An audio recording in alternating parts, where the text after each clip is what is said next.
verset 8. On a trouvé? Oui. Ils avaient choisi de nouveaux dieux. Alors la guerre était au fort. Alors la guerre était où? Au fort. On ne voyait ni bouclier, ni lance que 40 milliers d'Israël. La guerre était au fort. Je me suis rendu compte que les forces sont tellement importantes dans la vie.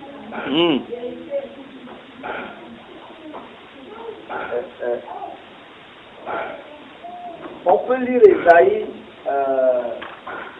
68, 11. Tout ce temps, si je commençais à parler de prospérité, on va élever. Je veux parler de ça toujours et toujours. Esaïe 68, verset 11. Les portes sont tellement importantes. Alléluia. Amen. Savez-vous que nous ne pouvons pas être dans cette maison s'il n'y a pas la porte? Savez-vous que vous pouvez avoir un trésor dans une maison qui ça vous appartient et que s'il n'y a pas de porte, il n'y a pas moyen d'accéder. Les portes sont tellement importantes, d'accord? Oui, tu peux lire. Ésaïe 66, verset 11, je lis au nom de Jésus. Ce verset m'a choqué. Oui. Afin que vous soyez nourris et rassasiés du lait et de ses consolations, afin que vous savouriez avec bonheur la plénitude de sa gloire. Amen. Relis. Afin que vous soyez nourris et rassasiés du lait et ses consolations, afin que vous savouriez avec bonheur la plénitude de sa gloire. Il y a beaucoup de projets pour nous. Maintenant, viens dans Esaïe 60, verset 11 pour nous. Je mets surtout là si j'avais je reviendrai sur Esaïe 68, 11 parce que c'est la finalité de Dieu. Afin que vous soyez. Maintenant, ayant en tête afin que vous soyez. D'accord? Afin que vous soyez bénis, afin que vous prospériez, afin que. Mais il faut quelque chose avant. Esaïe 60, verset 1. Ces portes seront toujours ouvertes. Attends, il dit quoi? Les portes seront toujours ouvertes. Les portes seront toujours ouvertes. Elles Oui. ne seront fermées ni jour ni nuit. Elles ne seront fermées ni jour ni nuit. Amen. Afin de laisser entrer ce soir les trésors. Amen. Est-il possible qu'il y ait des choses qui cherchent depuis À entrer. Mais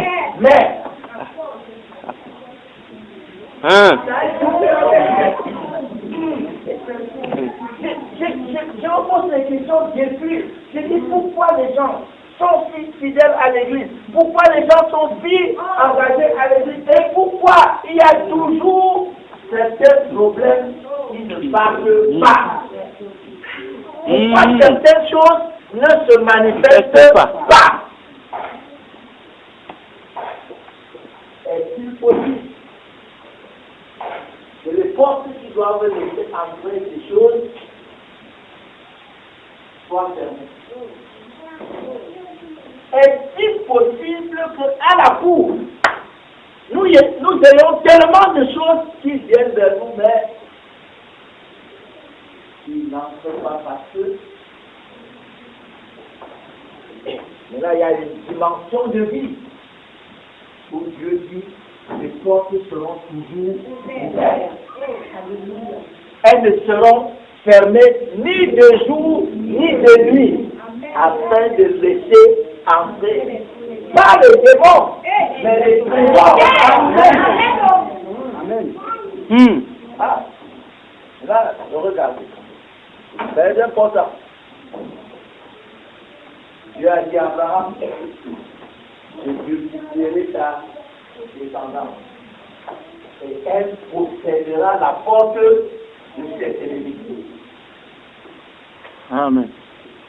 Donc, la guerre, si dois la remporter à la force, tu dois maîtriser la force de tes ennemis. Parce que si les choses viennent vers toi, contre toi, elles doivent venir de tes ennemis. Et donc, on dit en football que la meilleure défense c'est l'attaque. Tu n'attends pas que la guerre soit à tes portes. Mhm. Hein? Amen. Et il faut que la guerre soit aux portes de tes ennemis. Yes. Ce qui me dit qu'en ce temps, tes propres portes, tu les as déjà sécurisées. Amen. Vous êtes là? Amen. Je vais prendre le temps de vous enseigner cette guerre. Mais ce matin, nous lisons ensemble 2 versets et puis on réfléchit. Wow. Apocalypse 3:20 et Genèse 4:7. Apocalypse 3, le verset 20, Genèse 4:7. Apocalypse 3, verset 20, Genèse 4, verset 7. Alors, on part, Apocalypse, c'est le dernier livre, donc on est à la conclusion. Genèse, c'est le premier livre. On est tout au début. Allons-y. Voici, je me tiens à la porte et je frappe. Si quelqu'un entend ma voix et ouvre la porte, j'entrerai chez lui, je souperai avec lui et lui avec moi. Combien d'entre vous, vous savez que Jésus est puissant et tout puissant, qu'il peut faire toutes choses. Amen. Sauf que il ne peut pas entrer chez toi Si tu n'ouvres pas la porte. si tu n'ouvres pas. Amen.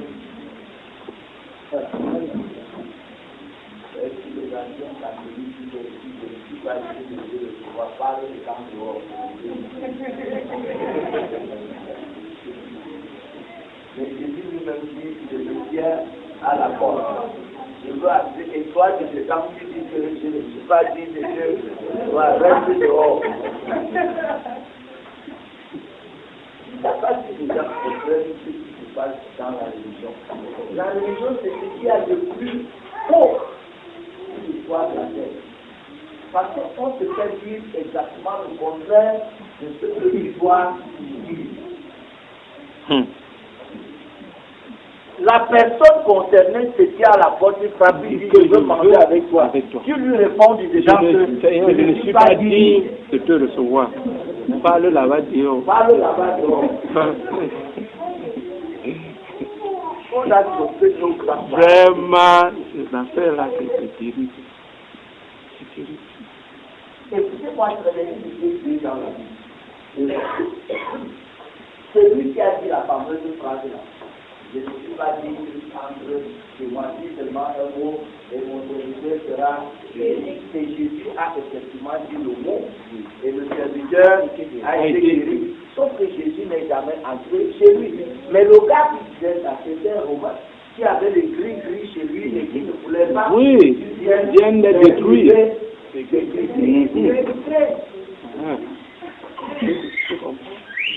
Mais Zachée est un grand pécheur.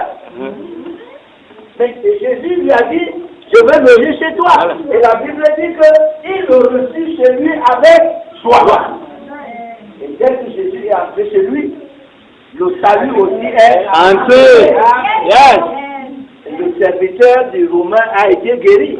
Mais le salut n'est jamais entré dans sa maison.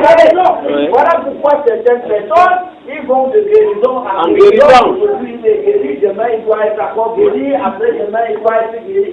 Alors que Dieu a quand même le plan de lui donner la santé. Mais ça ne peut se manifester que si, pour faire attention, ne mets pas celui qui doit te bénir dehors. Mais s'il savait que tu n'étais pas digne, qu'est-ce qu'il vient chercher à ta porte? Jusqu'à voilà. Hein? Donc, mais vous devez savoir que quiconque est à votre porte, sa seule intention c'est d'entrer. Maintenant, tu peux lire Genèse 4, verset au soir. Je ne parlerai pas longtemps, parce qu'il faut que tu fasses bien ce soir. Simplement, si tu agis bien, tu relèveras ton visage. Oui. Et si tu agis mal, le péché se couvrira et tes débits se porteront. Attends. Tout ça se passe à ta porte. Yes. Tout ça se passe À la porte. à la porte. Il dit, le péché se couche à la porte. Et ses désirs, Se porte vers toi. ces désirs-là, c'est la même chose qu'on dit qu'il frappe. C'est-à-dire que Oui. les désirs du péché, c'est ta façon de frapper à la porte. En attendant que tu ouvres et il entre. De la même manière, Jésus se tient à la porte, il frappe, il va. Le choix, il y a un choix fait. Qui va-t-il laisser entrer? Celui qui est couché ou celui qui est debout? L'expression être couché à la porte de quelqu'un, c'est avoir pris possession. Oui. C'est la prise. Souviens-toi que Dieu a dit quoi à Jacob? La terre sur laquelle tu es couché, cela donne. Le péché est couché à ta porte. Ça veut dire quoi? Ça veut dire qu'il a amené la guerre jusqu'à ta porte. Ses désirs se portent vers toi. S'il est couché à la porte, tu ne peux plus jamais être tranquille. La guerre est venue jusqu'à ta porte. Et tu n'arrives pas. Tu fermes les yeux, tu penses à tu n'arrives pas. Tu es comme agressé, tu es comme oppressé. Les autres sont souvent tentés, oui, mais pour toi, ce n'est même plus la tentation, c'est l'agression. Mais c'est quoi? Le péché te touche à ta porte. Et Dieu disait à Caïn que si tu agis bien, tu vas arriver. Si tu agis mal, le péché te touche. C'est ça. Vous voyez? Le péché même est la conséquence de quelque chose. Il dit si tu agis mal, le péché te couche à ta porte. Mais il dit quoi? Il dit mais toi, domine sur lui. Ça veut dire que la guerre qui est à ta porte, tu dois d'abord la remporter. Parce que comment peux-tu sortir de chez toi alors que le voisin à ta porte se tape? Tu le fous. Amen. Ah, c'est vrai. Un ennemi est couché à ta porte. Ça veut dire qu'il est en sécurité. Oui. Vous ne comprenez pas. Un ennemi déménage. Il vient se coucher à ta porte. Ça veut dire quoi? Mais il n'est pas du tout inquiété. Oui. Il dort même, il ronfle. Parce que rien. C'est ça. Rien ne l'inquiète sur lui. Et je déclare sur ta vie que cette année, Amen. les guerres qu'il y a à ta porte, tu vas les rapporter. Amen. La bonne nouvelle avec quelqu'un qui est couché, il faut facilement écraser sa tête. Amen. Le temps qui se lève.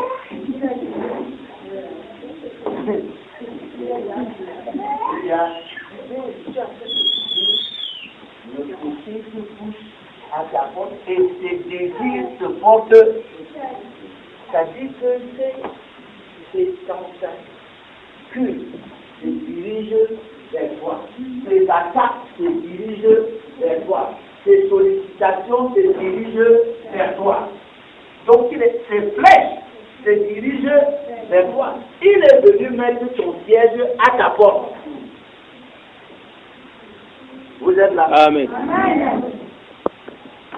Et là, on ne parle pas seulement du péché. Vous avez les pasteurs pour vous enseigner toutes les règles de la sanctification. Moi, je ne sais pas mon. Imagine que ce n'est pas le péché qui est touché à ta porte. qu'on a remplacé le péché par maladie. La maladie se touche à ta porte. Voilà le problème de la vie. Et ces désirs se portent de quoi? Quand tu attends ce qu'on appelle les symptômes, c'est quoi? C'est la façon de la maladie qui se passe à la porte. Oui. Que si tu ouvres, elle entre. Et c'est là que toi-même tu commences. Je sens comme quelqu'un qui va avoir la brique. Je sens que je vais avoir le palu. Je sens que je vais avoir le palu. Mon palu, quand je commence à attendez, mon palu approche. Quand la maladie entend ce discours-là, oui. Ça veut simplement dire que la porte est ouverte. Amen. Les symptômes d'une maladie, ce n'est pas encore la maladie. Oui. C'est la maladie qui frappe à la porte. Donc tu peux encore lui dire la Mais avant même qu'elle ne s'installe, tu lui as déjà fait le lit. Tu lui as déjà dit que pourquoi restes-tu dehors? Oh, mais il y a la place pour toi. Il y a la place pour toi.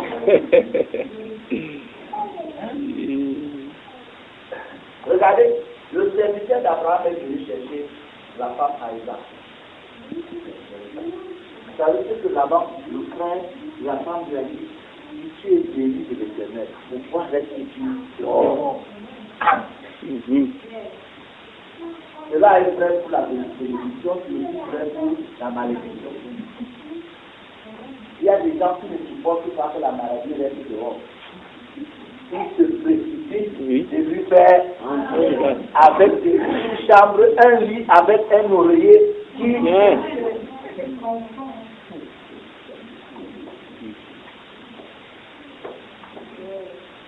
Si tu ne peux pas que la maladie entre ne lui fais pas le si tu as décidé de